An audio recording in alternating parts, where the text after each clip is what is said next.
بسم اللہ الرحمن الرحیم۔ السلام علیکم ورحمۃ اللہ وبرکاتہ۔ آج انشاءاللہ ہم ایک ایسی مسجد کے حوالے سے بات کریں گے کہ جس کے متعلق اللہ رب العزت نے قرآن پاک کے اندر خود اس کی عظمت اور شان کو بیان فرمایا۔ لمسجد اسس علی التقوی من اول یوم احق ان تقوم فیہ، کہ یہ مسجد وہ مسجد ہے کہ جس کی بنیاد پہلے دن سے ہی تقوی پر رکھی گئی۔ دنیا کے اندر جو سب سے زیادہ عظمت والی مسجد ہے وہ مسجد الحرام ہے، اور اس کے بعد دوسرے نمبر پر جو مرتبہ اور مقام رکھنے والی مسجد ہے وہ مسجد نبوی شریف ہے، اور تیسرے نمبر پر جو مسجد سب سے زیادہ فضیلت والی ہے وہ مسجد الاقصیٰ ہے، اور چوتھے نمبر پر جو سب سے زیادہ فضیلت رکھنے والی مسجد ہے اس کے متعلق علماء نے لکھا ہے کہ وہ مسجد قباء ہے۔ نبی پاک صلی اللہ علیہ وآلہ وسلم آپ نے جب مکہ المکرمہ سے ہجرت کی، مدینہ المنورہ کی طرف آپ تشریف لائے، تو آپ جب مدینہ پاک کے اندر آپ پہنچے تو سب سے پہلے آپ نے جو قیام کیا وہ قباء کی بستی کے اندر کیا، اور پھر سب سے پہلا کام نبی پاک صلی اللہ علیہ وسلم نے قیام کے بعد جو کیا، آپ نے مسجد کی تعمیر کی۔ اور یہ وہ مسجد ہے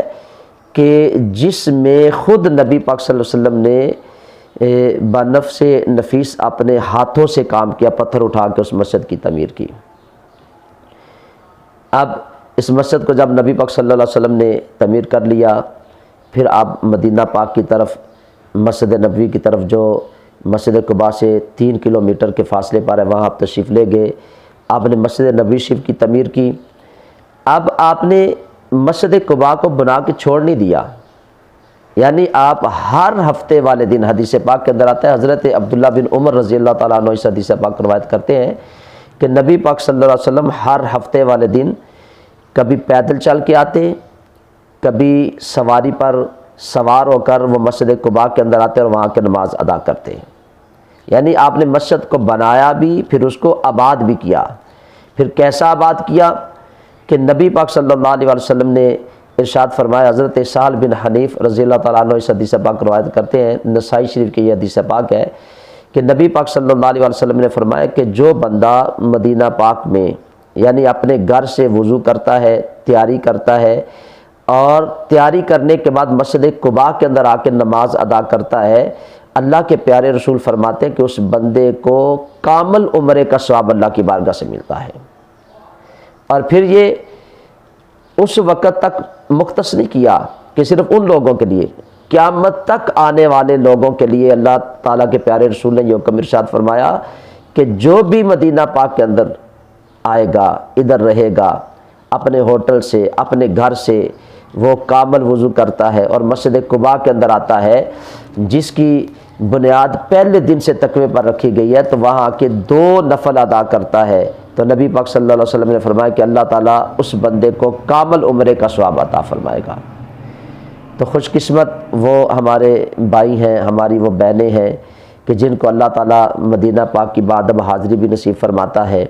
اور پھر مدینہ پاک کے اندر مسجد نبوی کے اندر نمازیں پڑھنے کی توفیق عطا فرماتا ہے، اور پھر وہ نبی پاک صلی اللہ علیہ وسلم کی سنت پر عمل کرتے ہوئے ہفتے والے دن، یہ حضور کی سنت مبارک ہے، آپ ہفتے والے دن مسجد قباء میں جاتے اور وہاں جا کے نماز ادا کرتے۔ تو جو آج بھی یہ عمل کرتا ہے، اپنے گھر سے وضو کرتا ہے اور مسجد قباء میں جا کے 2 نفل ادا کرتا ہے، تو آج بھی اس بندے کو کامل عمرے کا ثواب اللہ تعالیٰ کی بارگاہ سے ملتا ہے۔ تو اللہ تعالیٰ کی بارگاہ میں دعا گو ہوں، اللہ تعالیٰ مجھے بھی، آپ سب کو بھی اپنے محبوب کے روضہ اطہر کی، مدینہ پاک کی بادب حاضری نصیب فرمائے، اور مسجد قباء کے اندر بھی ہمیں نوافل ادا کرنے کی اللہ تعالیٰ توفیق عطا فرمائے۔ میں تمام ساتھیوں سے یہ گزارش کروں گا جو بھی اس ویڈیو کو دیکھتے ہیں،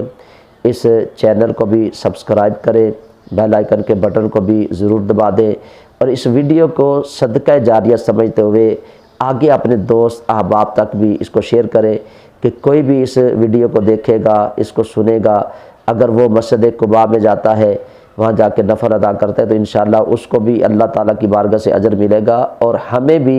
اس کا اجر اور ثواب اللہ تعالیٰ کی بارگاہ سے ملے گا۔